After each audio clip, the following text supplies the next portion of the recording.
In this first dialogue, we will focus on the hierarchy of the characters. Who is in charge? In my presentation, I talked about my interest in the clown technique. The clown tradition features a distinct hierarchy among its key characters. The white-faced clown, who commands authority and leads, and the august, known for their comic antics and misunderstandings. This dynamic duo showcases power differences through humor and visual contrast. In Chaplin's comedies, for instance, the character Charlotte, portrayed by Chaplin himself, consistently embodies the role of the august. Meanwhile, other characters like the police or authoritative figures typically assume the part of the white face. That appears in the film will be the white face. When we depict stories involving intricate characters, unlike clown acts that rely on straightforward personas, our narrative options expand significantly. We can differentiate between two kinds of hierarchies, those that are obvious and those that are definitive. A character might appear to hold the top hierarchy, yet in reality, they possess a lower one. This hierarchy inversion can be illustrated in a single dialogue or throughout an entire play, showcasing how perceived authority can differ from actual status.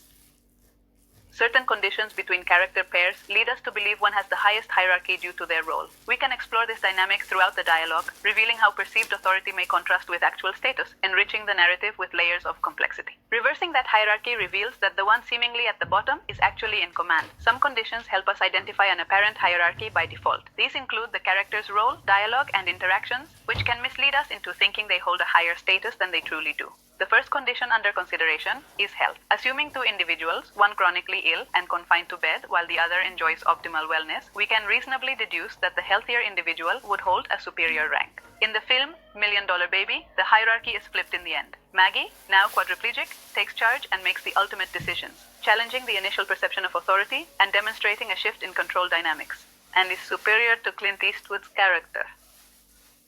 The second condition that will give us an apparent hierarchy from the start is age. In many societies, there is a certain adult age range assumed to be the age of command, and people who are older or younger may seem to hold a lower position. In the film Matilda, adapted from Roald Dahl's book, several adult characters believe they possess the highest authority. However, in truth, they do not, as the real power dynamics are more complex than they assume, because Matilda holds it.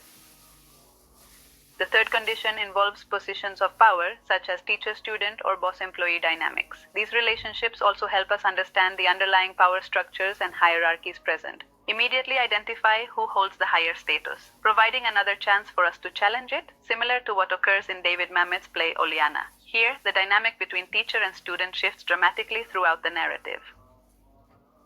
The fourth condition that gives us a predetermined hierarchy is social class. This can be seen in the play The Invaders by Egon Wolff. Here, the character Meyer throughout the CIA. Meyer assumes he holds a superior position, but the characters who have overtaken his home and society, the invaders, actually possess the true authority. Meyer thinks he is in charge simply because he is wealthy, and the others are impoverished, yet the real power lies with the invaders.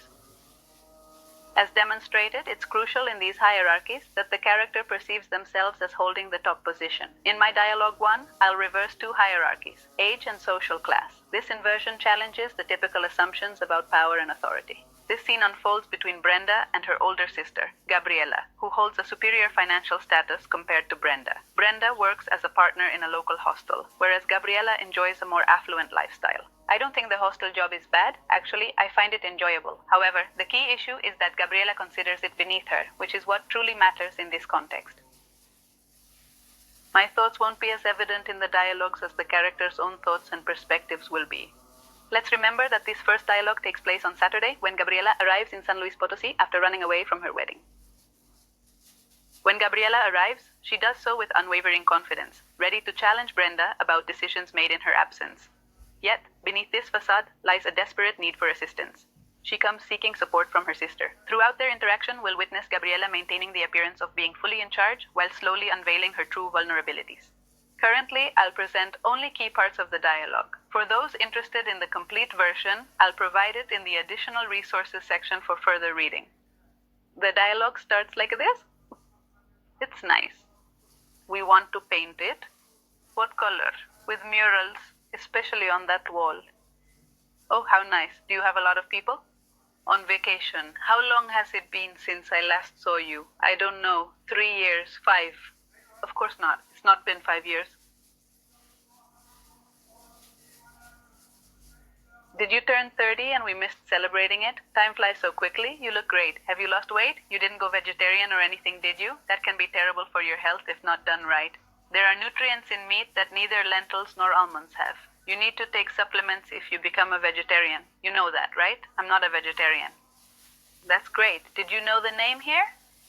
My assistant found it for me. A month ago, I asked her to get me the address. Poor thing, I first told her it was in Guanajuato. I drove her crazy for days looking for a hostel in Guanajuato, which obviously wasn't in Guanajuato. In this fragment at the beginning of the scene, we can see several things. To start, I planted the issue of the mural from the beginning. This will help me for the moment when Irene enters the story. When Irene mentions the mural or makes a second reference to it, we will already know that Brenda wants to paint the walls of her hostel. Gabriela decides to undertake a task that will make her space more livable. The second significant aspect is their relationship, which is strained due to mutual indifference. Gabriela shows little regard for her sister's well-being, having no recollection of when she last saw her or where Brenda resides. Similarly, Brenda makes an effort not to care about Gabriela. But in the count of years, when Gabriela says an incorrect number, she corrects her immediately. And the last thing is that I'm keeping an important piece of information. I haven't said what the relationship is between them. Someone who doesn't know the story up to this point wouldn't know if they are sisters, or ex-partners, or former co-workers. This crucial detail will be disclosed at the end of this dialogue. Now let's move on to the next segment, where Gabriela begins to share her experiences and what is unfolding in her life. Anyway, don't worry, I'm okay.